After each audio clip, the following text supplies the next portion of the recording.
The great war hall of the Zarathi Empire stretched wider than any human cathedral. Its walls rose like cliffs of black stone, carved with glowing lines that traced the victories of their ancestors. Massive banners hung from the high beams, each bearing the emblem of a beast long extinct, its fangs forever bared. Warriors in heavy armor stood shoulder to shoulder, their scaled skin gleaming under the light of suspended orbs. The hall was silent, but tension filled the air as though everyone present knew something sacred had been broken. At the center of the chamber stood the queen. She was tall even for her kind, her frame cloaked in silver and deep crimson, her crown shaped like the talons of a predator. Her eyes, golden and sharp as blades, studied the object she held in her hands. A suit of ceremonial armor cracked across the breastplate, its surface marred by deep fractures. This was no ordinary armor. It was the armor of the crown, a relic said to carry the strength of all rulers before her. For centuries it had been passed down untouchable, unbroken, yet now it was wounded. Her voice carried across the hall, firm and cold. "Who has dared to touch the armor of my ancestors?" The sound of her words echoed along the stone walls, making the warriors shift uneasily. No one spoke at first. Heads turned. Whispers crawled like insects through the crowd. The queen's gaze moved slowly from one side of the hall to the other, and every alien she looked at lowered their head, afraid of what she might see in their eyes. The silence was heavy, and then one voice, small but clear, spoke up from the edge of the hall. "I did." The words were so quiet that at first many thought they had imagined them, but then the figure stepped forward into the light. He was not Zarathi. His armor was not plated with scales or marked with the runes of victory. Instead, he wore simple work clothes stained with grease, a tool belt hanging from his waist. He was human, shorter than the towering warriors around him, his skin pale under the harsh glow of the orbs, his dark hair sticking to his forehead as if he had come here straight from the forges. The warriors murmured in disbelief. Some laughed bitterly, others sneered.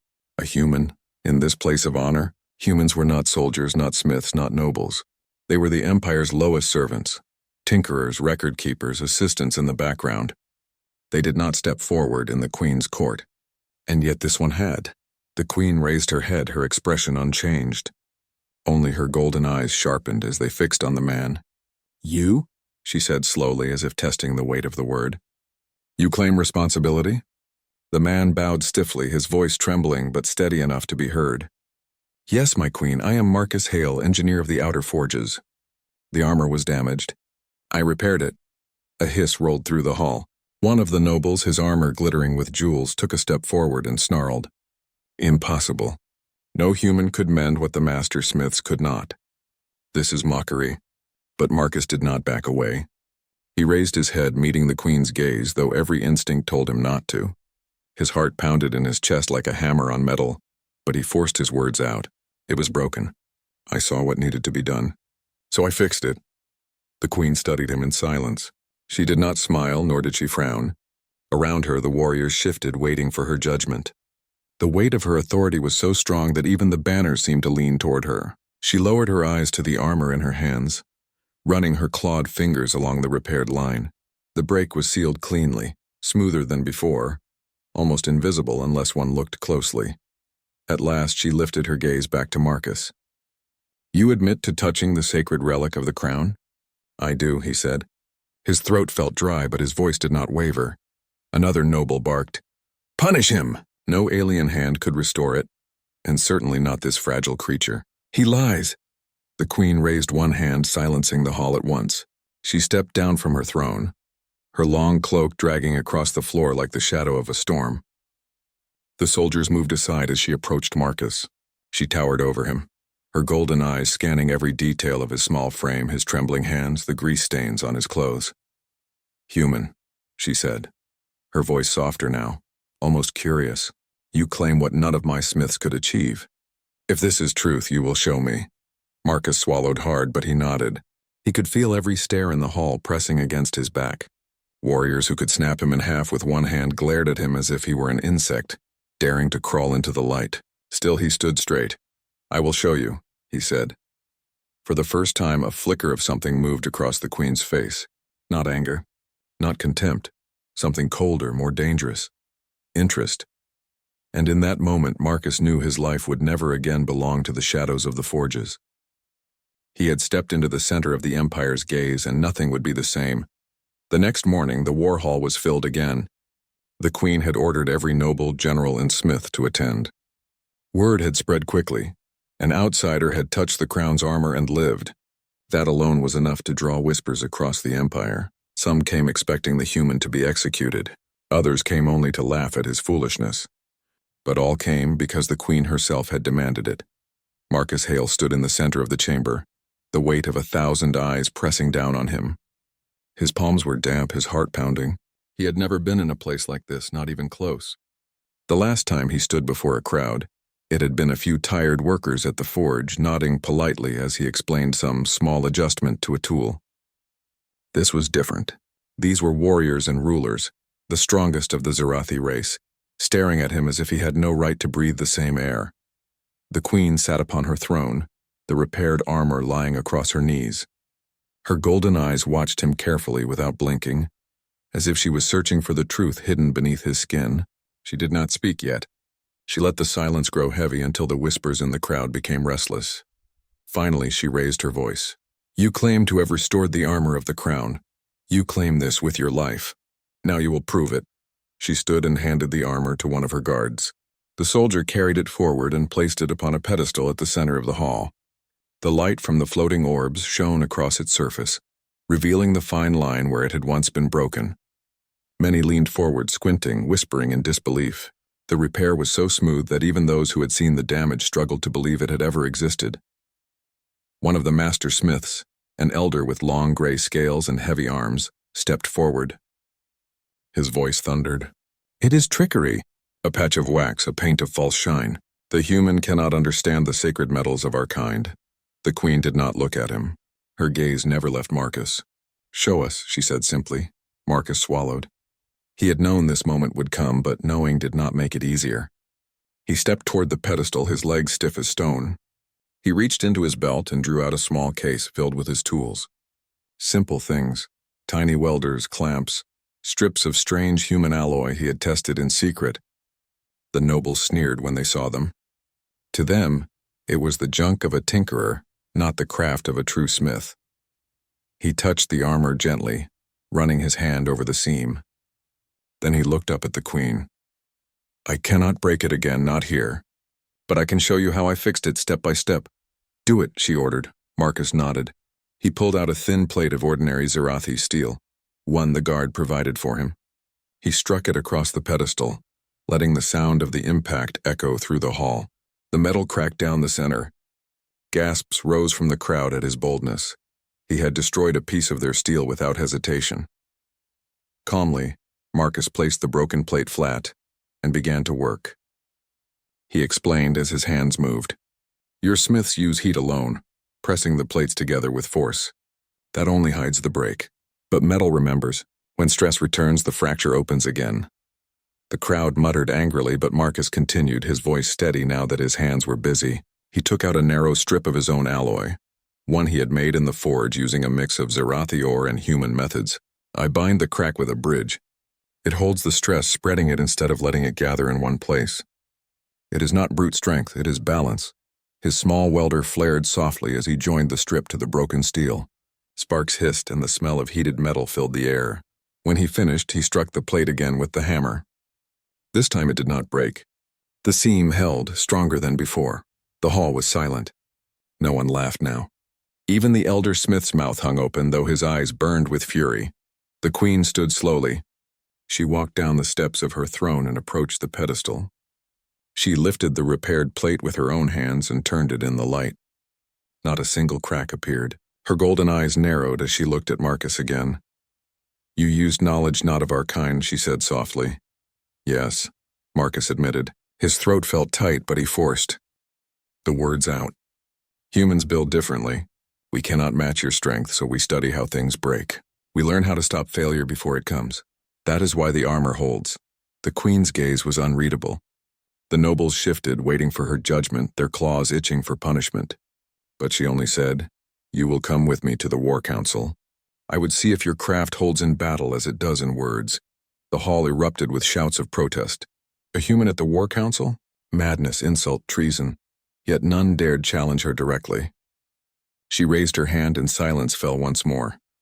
Marcus bowed his head, his chest tight with both fear and wonder. He had stepped into a world that was never meant for him.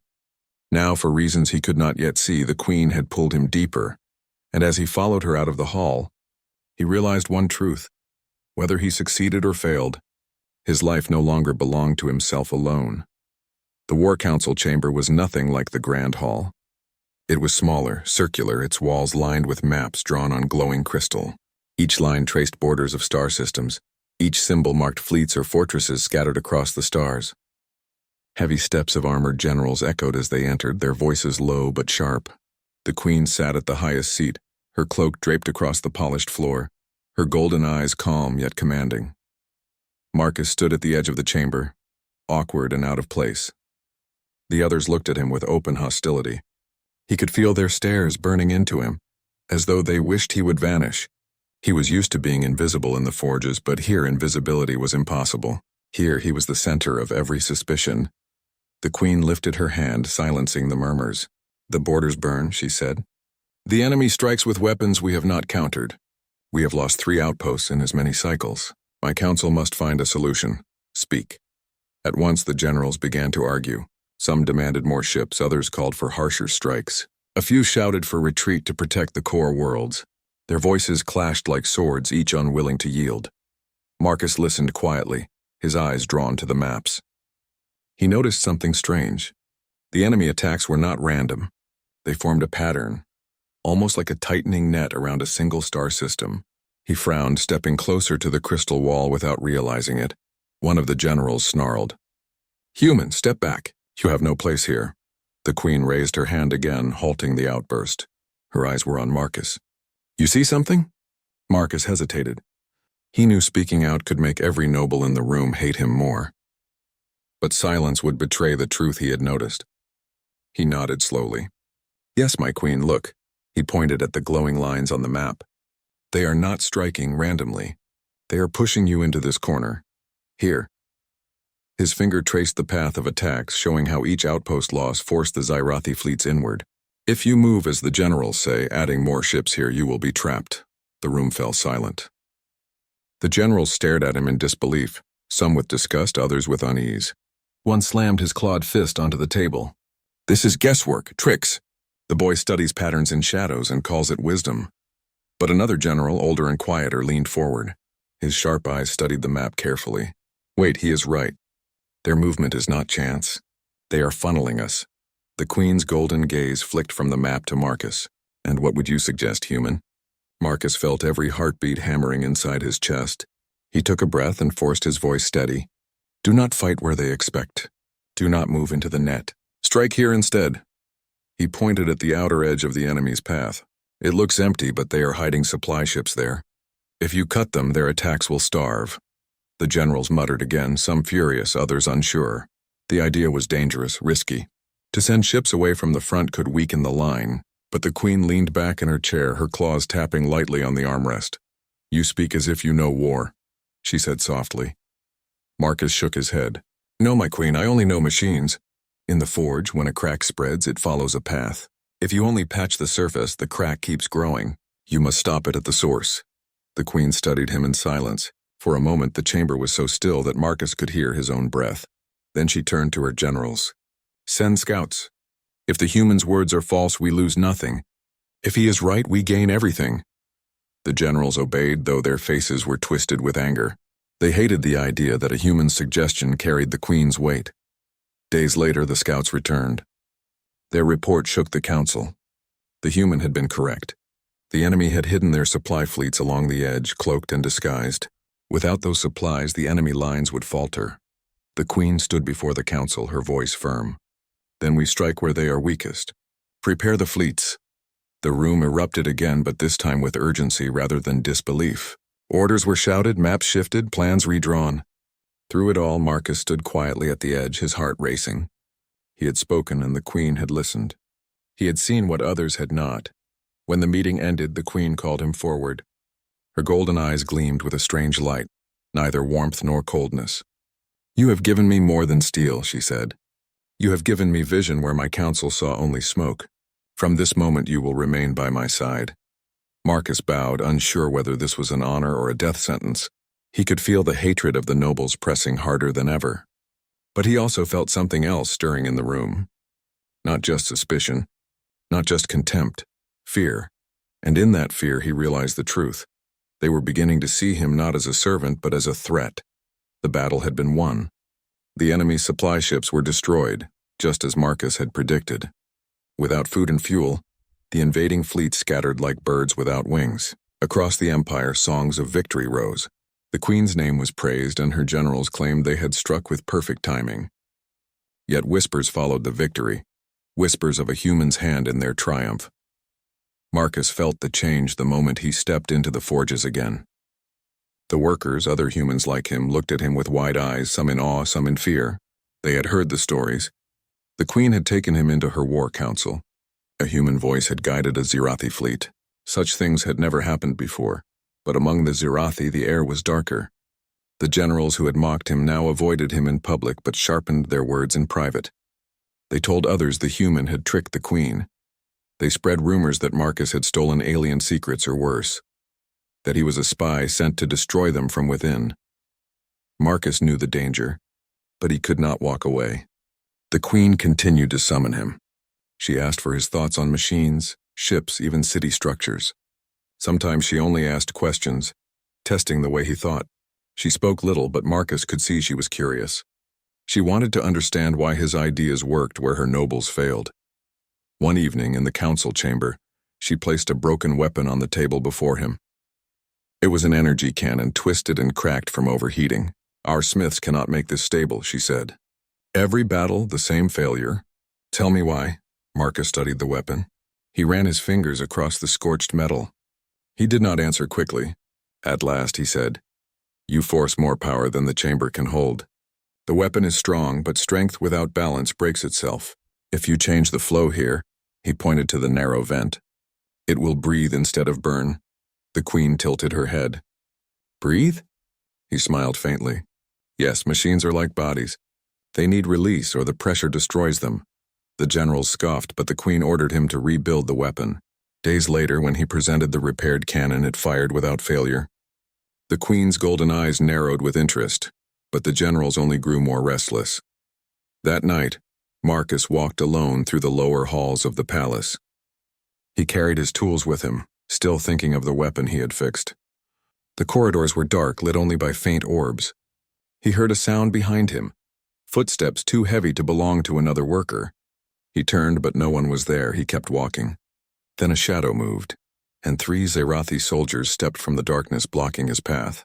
Their armor bore no royal mark. Their faces were hidden behind masks, but Marcus could feel their hatred in the way they moved. "You should not be here, human," one growled. Marcus froze. His mouth went dry. He had no weapon, no strength to fight. He tried to speak, but the soldier shoved him against the wall with one heavy hand. "You shame the empire," another hissed.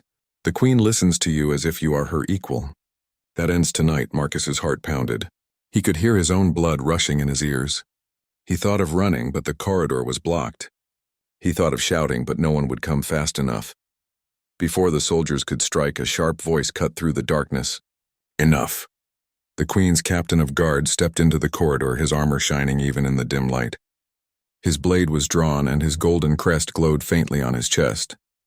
The queen ordered his protection. "You dare disobey?"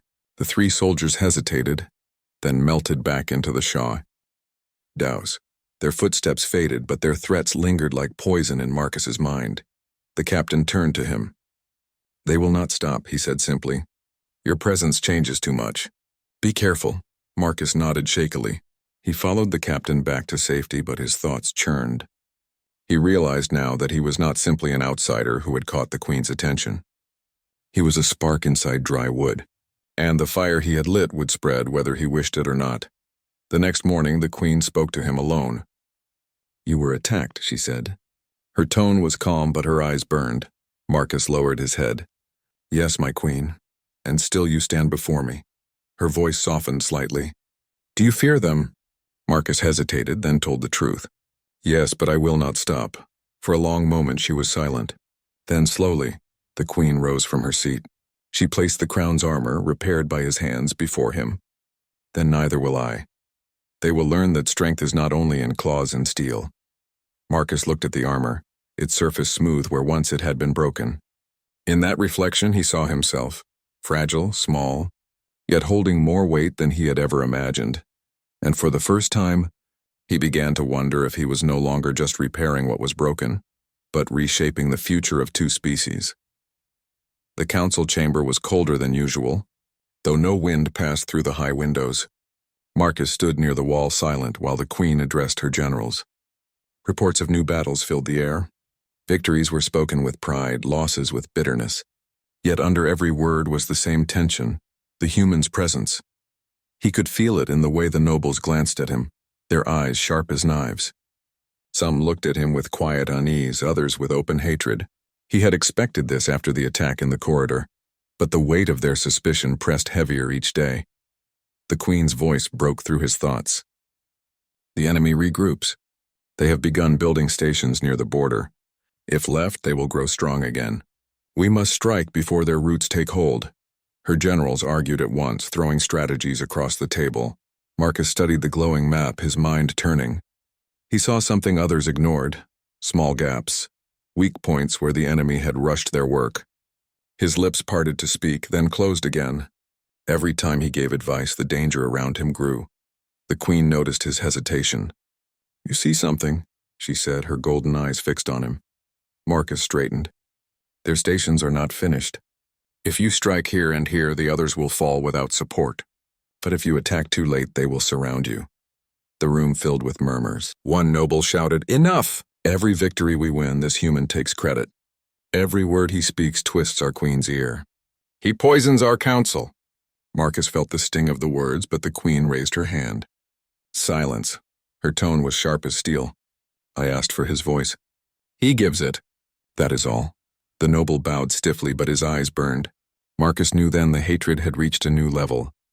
It was no longer whispers. It was fire waiting for fuel.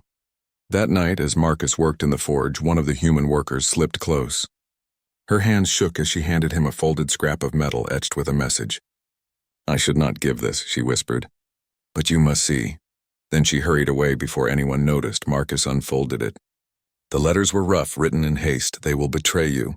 The council plots against the queen. Leave while you can." His chest tightened. Betrayal? He read it again and again as if the words might change. The council hated him, yes, but to betray their own queen, it seemed unthinkable. And yet the warning came from someone who risked punishment to deliver it. He carried the message to the queen the next morning. She read it in silence, her expression unreadable. At last she crumpled the scrap in her clawed hand. "It is not surprising," she said. "Fear breeds treachery. They fear you, Marcus. Through you they fear me." Marcus lowered his voice. "What will you do?" Her golden eyes hardened. "I will wait. A traitor always reveals himself when the blade is near." But Marcus could not rest. He lay awake in the small chamber given to him, his thoughts racing. The queen trusted her strength, but he knew betrayal was often quiet. It was the crack hidden deep in the metal, unseen until it broke. He had seen it in machines, and now he feared he would see it in people. The days passed. Plans for the strike against the unfinished stations moved forward. The fleets gathered, soldiers prepared, weapons gleamed in the forges. Yet the tension in the palace thickened. Generals spoke less to Marcus, some not at all. Nobles whispered in corners, their words falling silent whenever he entered. One evening, as the queen stood before her council to finalize the battle orders, Marcus noticed something strange. The map crystals flickered unnaturally, their lines blurred. He stepped closer, frowning. His hand brushed the control panel and he felt it. A hidden current, a false signal feeding the map. Someone had tampered with it. He looked up sharply. The map showed the enemy weak in one sector, but Marcus saw the truth in the faint distortion. It was a trap. If the fleet moved there, they would be crushed. "My queen." Marcus spoke quickly, his voice echoing. "The map is false. The readings are changed. If you send the fleet, they will be ambushed." The hall erupted in chaos. Generals shouted in denial, nobles accused him of lies. But Marcus pressed the panel again, revealing the hidden distortion. Slowly, painfully, the truth appeared. The enemy forces were stronger, gathered like a fist waiting to strike. The queen's face darkened, her claws curling. Who dares deceive me in my own hall? Her voice shook the chamber. No one answered, but Marcus saw fear flash in several eyes. He knew then the warning had been true. Betrayal was not a shadow in the distance. It was already inside these walls. The queen rose to her full height, the repaired armor gleaming on her shoulders. I will not fall to tricks. We strike as the human says, swift, precise, before the enemy closes the trap. The nobles bowed, but Marcus saw the hatred burning hotter than ever. He had uncovered their plot, exposed their treachery. They would not forgive that. When the council ended, the queen turned to him. Her golden eyes held a rare flicker of something he could not name. Not curiosity, not command. Something closer to trust. You see the cracks no one else sees, she said. Stay close to me. The next break will not be in the metal of our weapons, but in the hearts of my people. Marcus bowed, but his thoughts were heavy. He had repaired armor, weapons, and maps. But how could he repair loyalty once broken? The fleet launched at dawn. Dozens of warships rose from the hangars, their engines glowing like suns as they cut through the dark sky. The Queen's flagship, a vast vessel carved with the symbols of her dynasty, led the formation. Inside its command hall, the Queen stood tall in her repaired armor, the light gleaming across its surface. At her side, as promised, was Marcus Hale. He felt small among the towering alien officers, their voices sharp and commanding as they directed the fleet. But he could not back away now. The Queen had trusted him, and his warning about the false maps had saved them from disaster. Still, Marcus knew the traitors within the council would not remain silent after their plan had failed. They would strike again, and this time they would not aim at him. They would aim at her. The fleet crossed the border of stars where the enemy stations lay. On the map, the unfinished outposts glowed like faint sparks, half-built structures bristling with weapons that were not yet ready to fire. Marcus saw the pattern at once. The enemy had rushed just as he had said. Their foundations were weak, their defenses incomplete. The Queen raised her clawed hand. Strike. The order rippled through the fleet. Ships surged forward, weapons blazing. Beams of light tore across the void, shattering the half-built stations. Explosions lit the dark like falling stars. Marcus watched in awe as entire structures cracked apart, breaking into fragments that scattered into nothing. The Zirathi cheered, their voices shaking the walls of the command hall. But Marcus did not cheer. He had learned to look beyond the surface, and what he saw in the map made his chest tighten. The enemy's main fleet was not there. He stepped closer to the panel, his voice urgent. My Queen, this is wrong. They left the stations undefended on purpose. Their fleet is moving here. He pointed to a narrow path of space near a dead star. They are circling behind us. Before the Queen could respond, alarms blared. The sensors lit up, revealing a wave of enemy ships surging from the shadows. They had been waiting, hidden in the debris of the dead star. Now they closed in faster than the Zirathi could regroup. The generals shouted in panic. They surround us, one cried. We must retreat. The Queen slammed her fist on the table. We do not retreat. But Marcus saw the truth. If they stayed, they would be crushed between two forces. The enemy had planned this well. His hands trembled as he thought, searching for an answer. Machines broke when pressure built in one place. To survive, you had to release the pressure, let it flow. His eyes lit up with sudden clarity. My Queen, we must split the fleet. The chamber fell silent. No Zirathi would dare suggest dividing their strength. To them, unity was survival. Explain, the Queen demanded. Marcus pointed to the map. If all ships turn to face the enemy, we will be trapped. But if part of the fleet breaks through here, he traced a narrow gap in the enemy formation. They can circle around and strike from behind. The rest hold the line, just long enough for the break to work. Pressure divided, pressure released, the generals roared in protest. Madness. Division means death. But the Queen's eyes burned like fire. She remembered the weapon he had fixed, the armor he had restored, the trap he had uncovered. He had been right before. Could he be right again? She made her choice. Do as he says. Split the fleet, the order was given. Half the ships turned and charged into the gap. The enemy fired wildly, tearing holes into their formation, but the Zirathi vessels pushed forward with brutal force. One by one, they slipped through, their engines blazing as they vanished into the shadows behind the enemy. The rest of the fleet held the line, fighting with everything they had. The hull shook as explosions rattled the flagship. Marcus gripped the railing, his heart hammering. He had never felt so close to death. Yet he saw the queen standing firm, her armor shining, her voice calm as she gave orders. Minutes stretched into eternity. Then the sensors lit up again.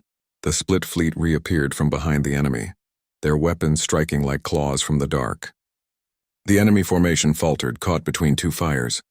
Their ships crumbled under the assault. One by one they fell until the last vessel broke and fled into the void. The chamber erupted in triumph. Generals roared, soldiers pounded their chests. The queen lifted her head high, her golden eyes gleaming. But she did not look at her generals. She looked at Marcus.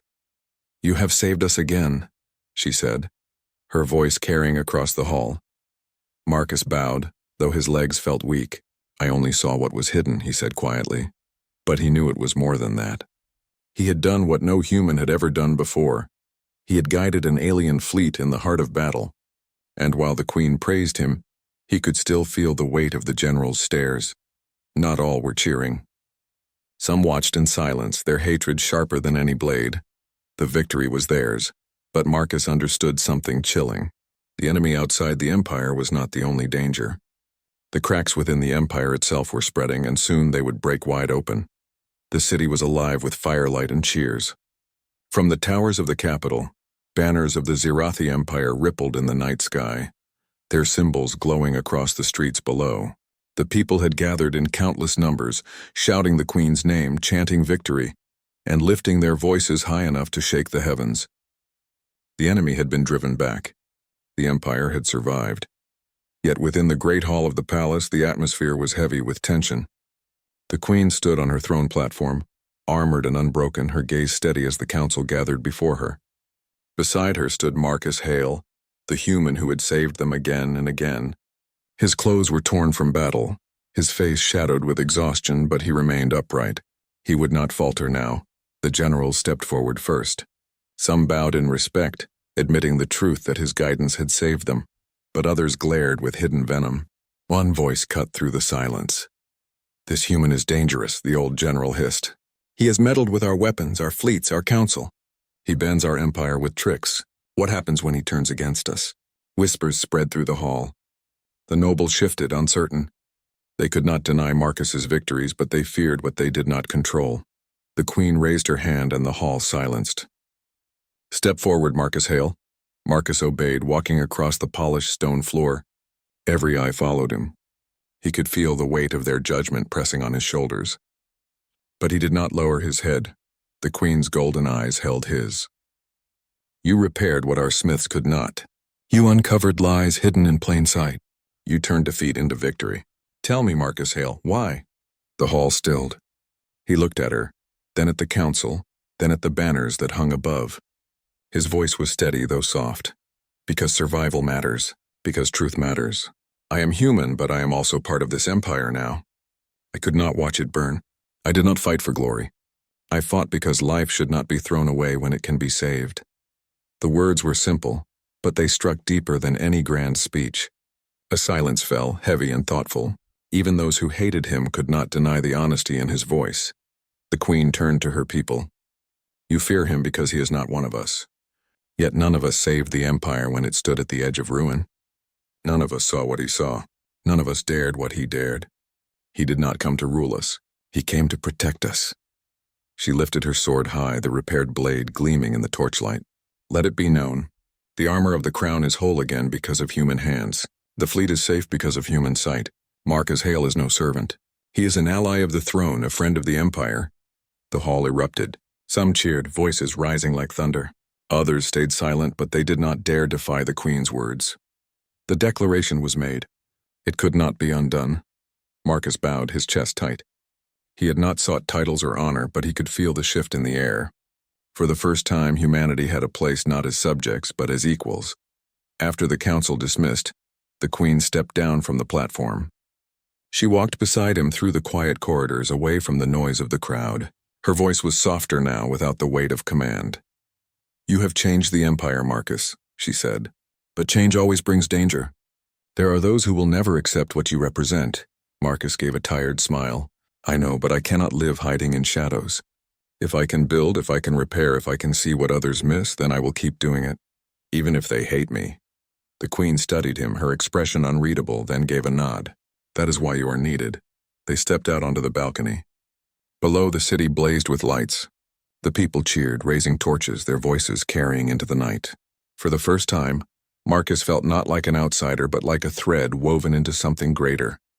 The queen raised her hand and the crowd roared again, but when she lowered it, her voice carried only for him. Do not forget, Marcus Hale, you are human, and that is your strength. He looked at her, then at the sea of faces below. His strength was not in power or size, not in command or bloodline. His strength was in seeing the cracks, in mending what was broken, in daring to speak when silence was easier. The night burned with victory, but Marcus knew this was only the beginning. The Empire had changed, and so had he. The path ahead would be hard, but he would walk it, human among aliens, engineer among warriors, ally among rulers. And as the queen's armor gleamed beside him, repaired by his hands, he felt certain of one truth. Humanity had finally found its voice in the stars.